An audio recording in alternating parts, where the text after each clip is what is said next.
Sabe quando você se apaixona perdidamente por alguma história? Você acorda, faz tudo o que precisa fazer, mas ao longo do dia fica maturando, investindo tempo, pensando em teorias, aproveitando cada fagulha da sua criatividade e curiosidade para descobrir cada vez mais sobre o mundo dessa história. Como ele foi feito? De onde surgiram as ideias para criar tal mundo? Como os elementos se misturam para criar essa obra única? Pois saiba que você pode utilizar algumas dessas ideias que vêm à sua mente e ativar, de fato, o seu instinto de criador para o seu RPG de mesa, trazendo muitas delas para compor o seu mundo e até mesmo as histórias que você cria. E hoje, no Rotina de Mestre, eu vou te mostrar como algumas dessas ideias me inspiraram e podem inspirar você, logo depois da nossa vinheta.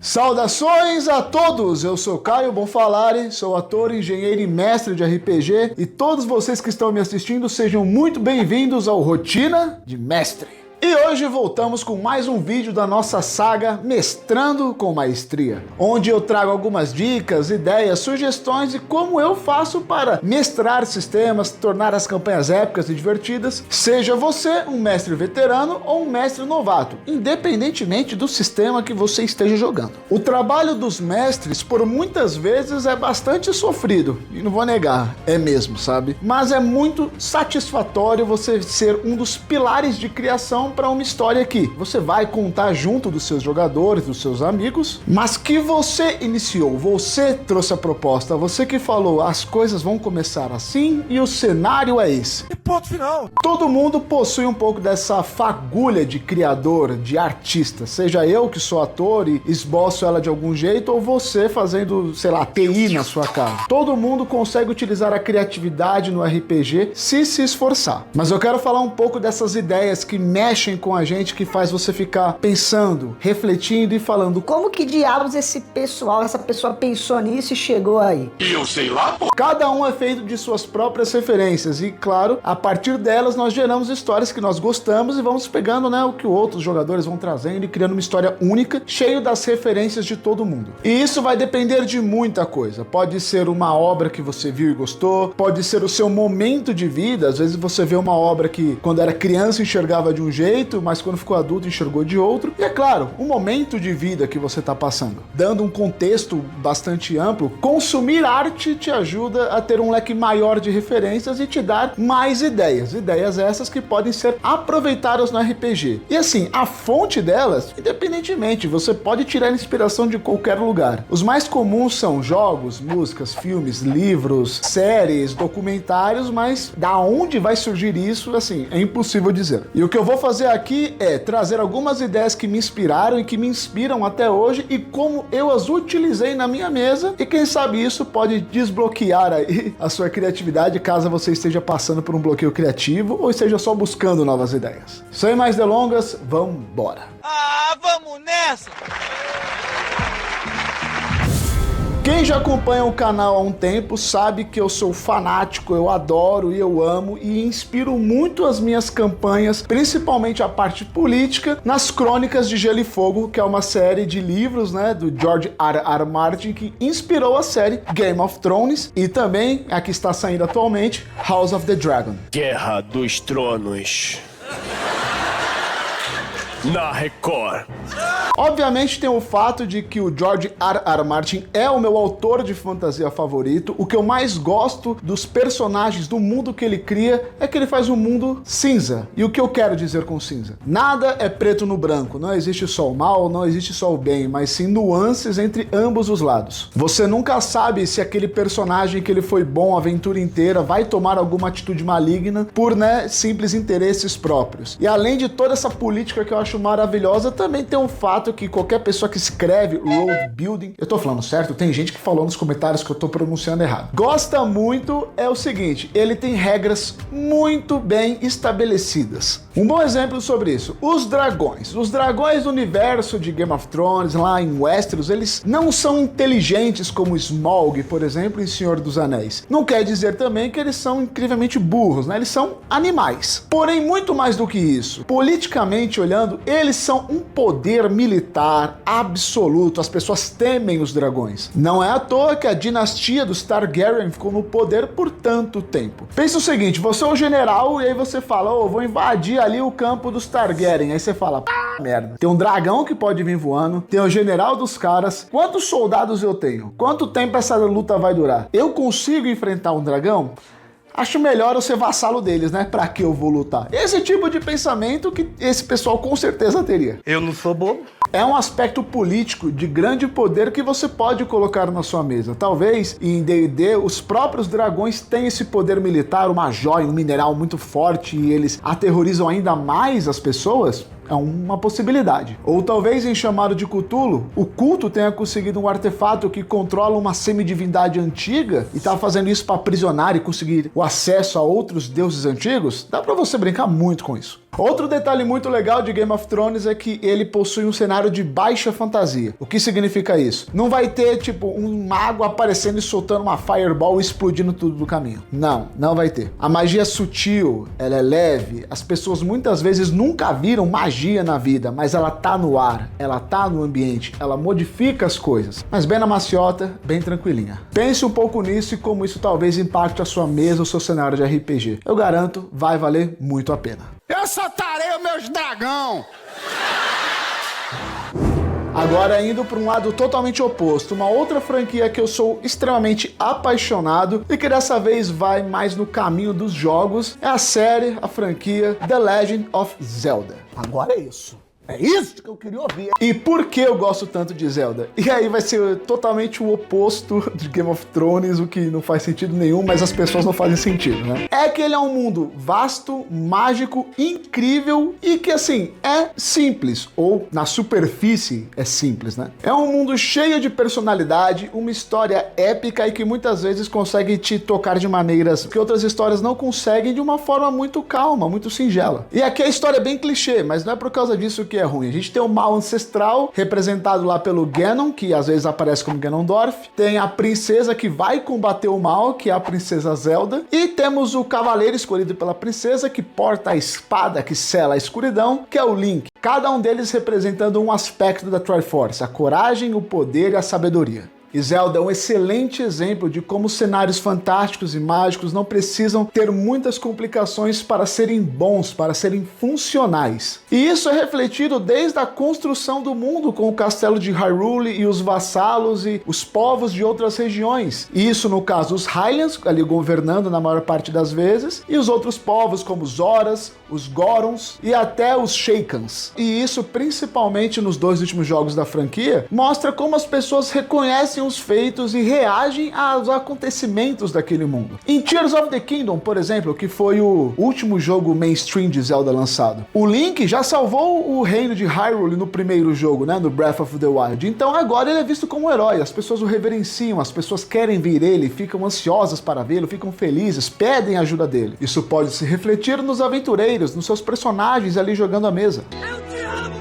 E eu também, cidadão anônimo. Indo um pouco mais a fundo, as pessoas temem pelo sumiço da princesa Zelda, porque ela não é apenas uma governante que se preocupa com o povo, mas que protege o povo. Ela é basicamente a reencarnação de uma deusa, fazem orações para a princesa Zelda e para a deusa Hylia. Olha como a fé existe nesse mundo e é muito bem-vinda, de maneira positiva, inclusive. Outro detalhe que eu amo em Zelda, principalmente nos 2 últimos, mas nesse caso em Tears of the Kingdom, é como as pessoas se adaptam à tecnologia e à geografia do lugar. Nesse último, você pode ver que quando acontece todo o Berrival, que eu não lembro como ficou em português, que eu não joguei ele em português, mas aconteceu da tecnologia Zonai ficar mais espalhada pelo mundo. Então o Link utiliza dela para se mover e as pessoas reconhecem isso e começam a utilizar tecnologia Zonai também, apesar de não conseguir ligá-las, né? Mas eles contam com a ajuda do Link para resolver esses problemas, o que é interessantíssimo. Um outro exemplo disso é em Spirit Tracks, que é um jogo de DS, onde o Link basicamente vira um maquinista de trem e utiliza os trilhos para levar coisas de um lado para o outro, e as pessoas sabem que os trilhos existem, e isso faz parte da construção de mundo. Em outras palavras, Zelda é uma prova viva e bastante simples de como o clichê é bem-vindo quando ele é feito com muito carinho, vontade e com tempo ali para dedicar e deixar da forma que você quer. Tipo o seu like, você tá vendo o vídeo até agora, não deixou um like, não deixou sua inscrição? Pelo amor de Deus, né? Eu tô fazendo vídeo aqui com tanto carinho, tentando te incentivar essa fagulha artística, então deixa o seu like, se inscreve no canal, hype o vídeo se puder, compartilha com seus amigos, esse é o melhor jeito de ajudar a rotina de mestre, sem mencionar que é totalmente gratuito e não vai te custar nada. Afinal, se você me ajudar a crescer com RPG de mesa, você recebe mais conteúdo e chega mais conteúdo de RPG para outros jogadores. Me dá essa força aí, viu? Tô esperando. Muito obrigado. É isso aí, menor! Ainda falando no contexto de games, um jogo que eu adoro e que eu acho fenomenal, fantástico, e uma aula sobre construção de mundos, principalmente se você gosta de Dark Fantasy, é, obviamente, Elden Ring. A franquia Souls, no geral, ela é famosa em criar situações, climas épicos com um mundo vasto e corrompido, onde mostra onde a decisão das pessoas levou o mundo. Eles estão em ruínas, acabados ou parcialmente acabados, mas isso não significa que não existe vida ali ou que não aconteceu algo interessante e da hora de se ver. Inclusive, a From Software é mestra em deixar as informações pouco claras, ou seja, muita coisa fica a mando da imaginação de quem tá jogando. O que, inclusive, é uma dica excelente para você, tá? Se você tá mestrando, ó, pega essa parte onde você não precisa explicar tudo e, ó, deixa no mar, deixa os jogadores teorizarem. Você não precisa de saber tudo que acontece no seu mundo a todo momento. Deixa algumas respostas para você descobrir com os jogadores. De onde o senhor veio? Ah, de algum lugar entre lá e aqui. Apesar da jogabilidade ser algo a se destacar, não é isso que eu vou falar, até porque o nosso canal é de RPG, né? Eu quero falar sobre outro aspecto. Eu quero mostrar como a ambientação do cenário diz muito mais do que o mestre. Normalmente, um grande erro de mestres, principalmente iniciantes, é querer narrar tudo que tá em cena ou querer contar tudo sobre o seu mundo, tudo que você criou. Ah, eu vou falar sobre essa escada, sobre essa pedra, sobre como aconteceu essa guerra. Calma, muito melhor do que você contar é você mostrar. Eu garanto que isso tem muito mais impacto na mesa e seus jogadores vão se sentir muito mais imersos, que de fato é um papel que o mestre, em sua maior parte do tempo, deve tentar trazer para os jogadores, né? Vamos dar um exemplo, a academia de Raya Lucaria. Toda a paleta de cores dela é meio azulada, é meio verdejante ali, toda aquela região. A biblioteca é imensa, cheia de livros voando para lá e para cá. Tem o lobo de Radagon que guarda lá a biblioteca por um motivo. Tem os estudantes que se perderam estudando aquilo. Todo o conceito das magias arcanas de Elden Ring são azuladas, lembrando até muitas vezes estrelas, e tem a ver com o cosmo também. O simples fato do boss, vai descrever boss para os seus jogadores? Usa esse exemplo. Você vê a Renala, que é essa coisa, essa maga, essa bruxa que tá no meio da biblioteca segurando um bebê, enquanto tem um monte de servo no chão nascendo, tipo, que é isso, velho? E ainda falando sobre magia, essa temática de magia, sobre as magias arcanas serem de um jeito, as de divindade são de outro, tem essa aparência mais milagrosa, mais dourada e tudo mais. Esse tipo de descrição traz um flavor a mais na mesa, sabe? Traz uma característica muito legal pro seu cenário e para você mestrando. E eu garanto, seus jogadores vão amar, e mesmo que eles não percebam, eles vão começar a estranhar se você começasse a tirar isso da mesa. Pense nisso, pense nessa estrutura, em como contar a história, como causar essa imersão para os jogadores. E claro, se você gosta dessa temática, utilize Elden Ring como exemplo. Não é à toa que o jogo ganhou o jogo do ano e que é tão memorável e amado por tantos amantes de Souls e de videogames no geral, sabe? Deem uma chance pra Elden Ring, apesar da Malenia ser uma desgraçada, né? Que pariu.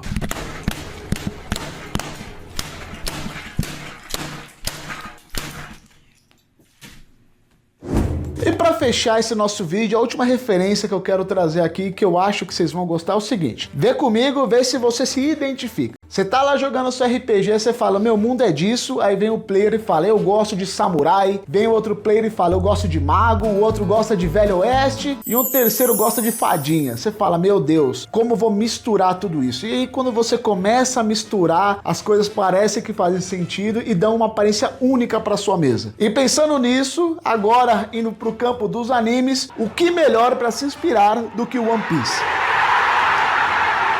Por que eu tô usando ele como exemplo? Apesar dessa mistureba acontecer, apesar de cada um gostar de uma coisa e cada um trazer um elemento único para a história, isso não quer dizer que vira uma várzea, isso não quer dizer que as pessoas não se interessam em criar uma história legal, que não se importem com a história que está sendo contada ali. E tudo isso se reflete não apenas nos personagens, mas no mundo, no cenário e em como essa história é contada e desenvolvida. E digo mais, assim como no RPG de mesa, One Piece toca em temas que são pertinentes para nós até o dia de hoje, sabe? Toca em temas pesados como toda a temática dos homens peixe, né, e o racismo que tem na obra. Toca em autoritarismo com o governo mundial e como eles lidam com o resto do mundo, como todo mundo é vassalo, são insetos perante o olhar deles. Mostra como existe corrupção na Marinha, um órgão que serve ao governo mundial e na teoria deveria proteger as pessoas, e muitas das vezes é ela que vai lá e causa mal às outras pessoas. E muitas dessas vezes também os piratas que deveriam ser o medo dessas pessoas são quem chegam lá e as salvam, e as tiram da miséria, que as ajudam a ter uma nova perspectiva de vida. Toca em temas pesadíssimos como solidão, como depressão, como morte, mas também toca em temas fantásticos como determinação, amizade, amor, companheirismo, persistência. E é isso que eu penso em trazer para as minhas mesas de RPG e que eu acho que você também deveria tentar trazer para a sua. Não é porque a história tá uma mistureba ou que as pessoas pensam diferente, gostam de coisas diferentes, que vocês não podem abordar temas sensíveis e que são pertinentes para vocês, mas que ainda continue tendo aquele gosto do RPG, aquela coisa legal e divertida que dá a empolgação de jogar. Em outras palavras, não tem problema estar uma saladinha ali na tua mesa. O importante é todos ali estarem investidos e com vontade de jogar, fazer com muito capricho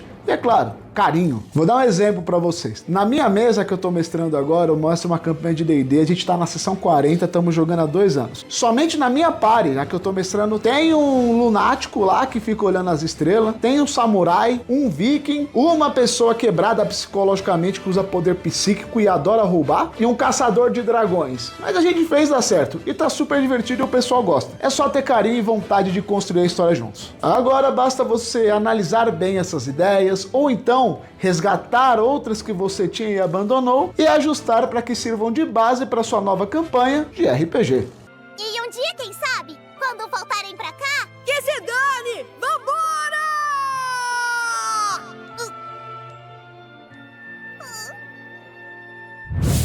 Muito obrigado para você que assistiu o vídeo até aqui. Não se esquece, deixa o like, se inscreve, compartilha o vídeo. Hypa aí, na moral, é rapidinho, você ajuda muito o canal a crescer. Se inscreve nas redes sociais, tem tanto Instagram como TikTok, estão passando aí na tela para vocês, os links estão aqui abaixo. E é claro, se você, assim como eu, adora mestrar, a gente sabe que leva um tempão do cacete para fazer isso, então eu uso alguns sites que podem me ajudar a acelerar isso e tornar a minha vida mais fácil. Tô deixando esse vídeo aqui do lado, dá uma olhadinha, eu acho que você vai gostar e vale muito a pena. Afinal, tempo é o recurso mais valioso que temos. Muito obrigado pelo seu tempo, muito obrigado pela sua atenção e eu te vejo no próximo nível.